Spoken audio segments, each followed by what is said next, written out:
The room felt ordinary at first, the kind of place where nothing seems out of place, where people speak, listen, react, and move on without ever questioning the patterns that guide them.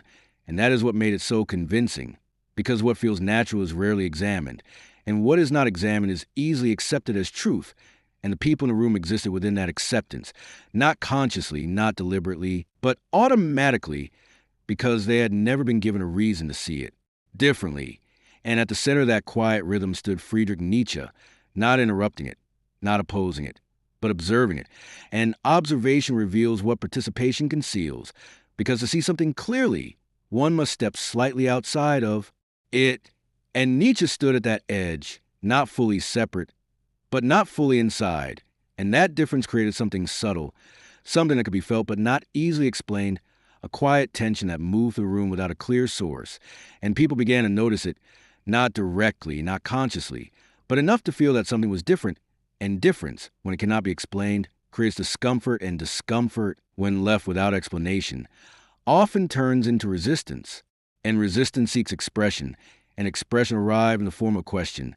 Casual at first, almost dismissive, asking what Nietzsche found so interesting, what exactly he believed he was seeing that others were not.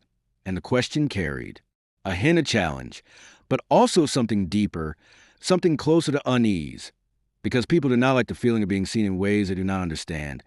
And Nietzsche did not answer immediately, and that silence created space, and space invites attention, and attention, when focused long enough, creates pressure. And when he finally spoke, his voice was calm, steady, almost attached. And he said that the most unsettling thing about a person is not what they hide from others, but what they hide from themselves. And the words did not land as an accusation. They landed as something more subtle, something that required interpretation. And the room reacted not with immediate resistance, but with confusion, because the statement did not align with any clear expectation. And when something does not align, the mind tries to correct it, to reshape it into something familiar.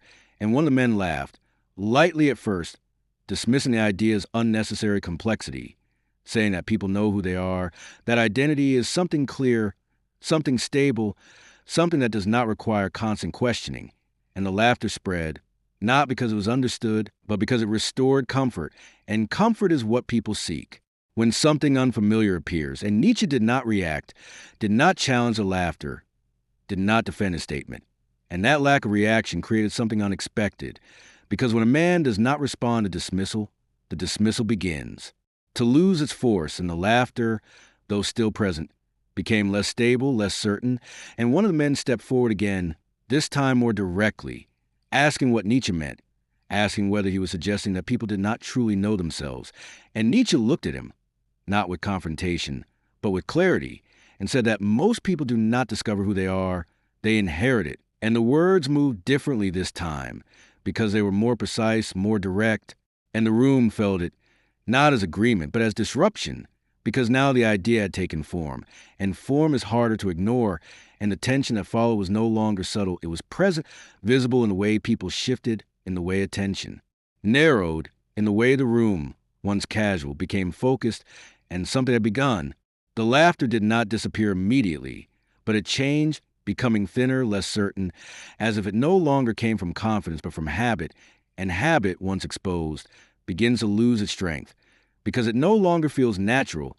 It feels repeated, and repetition, when seen clearly, creates distance between a person and what they are doing, and that distance is where awareness begins, and awareness is what the room had not expected, because it interrupts comfort, and comfort is what had held everything together until that moment. And now something had disrupted it, something small, something simple, but enough to create tension. And tension, once introduced, does not remain contained. It spreads slowly, quietly, from one person to another, not through agreement, but through presence, because discomfort does not need consensus. It only needs to be felt. And once it is felt, it changes the way everything is experienced, the way words are heard, the way reactions are understood, the way a person observes themselves in presence of others. And the people in the room felt that shift, even if they resisted it, because something had been introduced that did not fit with the structure they relied on. And when something does not fit, the mind tries to correct it, to dismiss it, to push it aside. But dismissal requires certainty, and certainty had already begun to weaken, and one of the men stepped forward again, this time without laughter, his voice lower, more controlled, asking what Nietzsche meant more precisely, asking whether he was suggesting that people were not truly themselves, that their identity was not something they had discovered, but something they had simply accepted, and the question carried resistance, but also something deeper, something closer to unease, because the idea had begun to settle not as an argument, but as a possibility, and possibilities are far more difficult to reject than statements, because they do not require agreement, they simply exist, and Friedrich Nietzsche answered calmly, saying that most people confuse familiarity with truth, that what feels natural is often nothing more than what has been repeated long enough to feel unquestionable, and the words moved differently.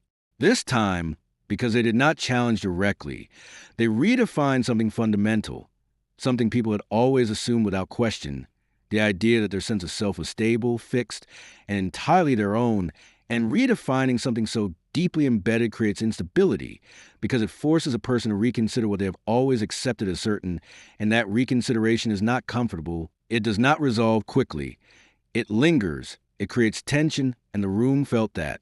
Tension deepened not outwardly, but inwardly, because now each person had been drawn into the statement, not as an observer, but as a subject, and being a subject removes distance. And without distance, resistance becomes harder to maintain. And Nietzsche continued, saying that people inherit patterns long before they're aware of them, patterns of thought, patterns of reaction, patterns of belief, shaped by family, culture, expectation, and the quiet pressure to belong, and that these patterns do not feel imposed, they feel natural. And that is what makes them so difficult to recognize, because what feels natural is rarely questioned, and what is not questioned becomes identity. And identity, once formed, is defended, protected, and rarely examined. And the words settled into the room with quiet weight, because they did not demand immediate reaction. They demanded reflection, and reflection is slower, heavier, more difficult to avoid, and the man who had spoken did not respond immediately, and that hesitation revealed something new, because earlier reactions had been immediate, almost automatic, but now something had interrupted that automatic response. Something had slowed it down, and once thought slows, it begins to deepen, and depth is where discomfort grows, and Nietzsche, seeing this, did not push harder, did not escalate, because the moment had already shifted, and escalation would have broken what had begun to form. And instead, he said that the most difficult thing for a person is not to discover who they are, but to realize how much of what they call self was never chosen. And the words settled deeper than anything before them, because they did not accuse, they revealed, and revelation is far more difficult to resist, because it does not demand agreement. It creates recognition, and recognition, once it begins, cannot be easily undone in a room once held together by shared certainty, now held something entirely different, something unstable, something unresolved, something that no longer responded to simple dismissal. And within that shift, something had already begun to break, even if no one was ready to admit it, because what they were feeling was not confusion. It was something far more unsettling, a quiet realization that what they called themselves might not have been entirely their own.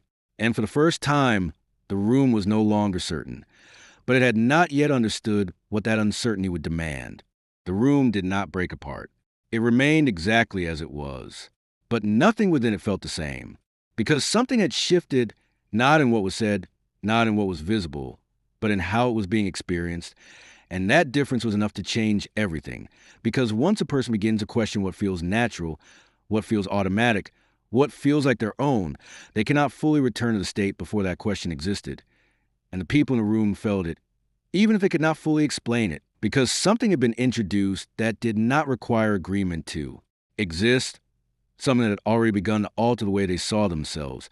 And that alteration is what makes an idea dangerous, not because it forces change, but because it makes change unavoidable, and Friedrich Nietzsche stood within that space, not as someone who had imposed anything, but as someone who had revealed something that had always been there, hidden beneath habit, beneath repetition, beneath the quiet assumption that what feels familiar must be true. And one of the men spoke again, his voice lower now, stripped of its earlier certainty, asking how a person could ever know who they truly are if so much of what they believe comes from somewhere else. And the question carried something new, not resistance, not challenge, but vulnerability. And vulnerability is always more honest than certainty, because it appears when something real has been touched. And Nietzsche answered calmly, saying that most people never truly know, because they never step far enough away from what feels comfortable to see it clearly. And comfort is what keeps identity intact, because what feels comfortable is rarely examined, and what is not examined is easily accepted. And the words did not accuse, they revealed, and revelation is far more difficult to resist, because it does not demand agreement. It creates recognition, and recognition, once it begins, cannot be easily undone, and the room fell silent. But this silence was not empty. It was heavy, filled with something that pressed, inward rather than outward, because now each person present had been left alone with something they could not easily escape, the possibility that their sense of self had been shaped long before they became aware of it, and that what they called identity might be nothing more than a continuation of patterns they had never questioned. And Nietzsche spoke once more, his voice steady, saying that the greatest illusion is not what people are told, but what they come to believe without ever asking why. Because once something becomes part of the self, it is protected, defended, and rarely examined. And that is how a person can live an entire life without ever truly seeing themselves clearly. And the words settled into the room with finality, not as an argument, but as something that could not be easily dismissed. And no one responded, because there was no response that could restore what had been there before, no argument that could return the moment to its earlier simplicity. And Nietzsche turned and walked away, not slowly, not dramatically, but with the same calm presence he carried from the beginning. And as he moved, no one stopped him, not because they agreed, but because something within them had already shifted, something that could not be undone through reaction alone. And as he disappeared from view, the room remained, but it was no longer the same, because once a person begins to question who they are, they cannot fully return to the comfort of certainty. And what remained was not silence, but something far more unsettling, the quiet awareness that the person they had always believed themselves to be might only be part of the truth. And that awareness does not leave easily. The room did not break apart. It remained exactly as it was, but nothing within it felt the same.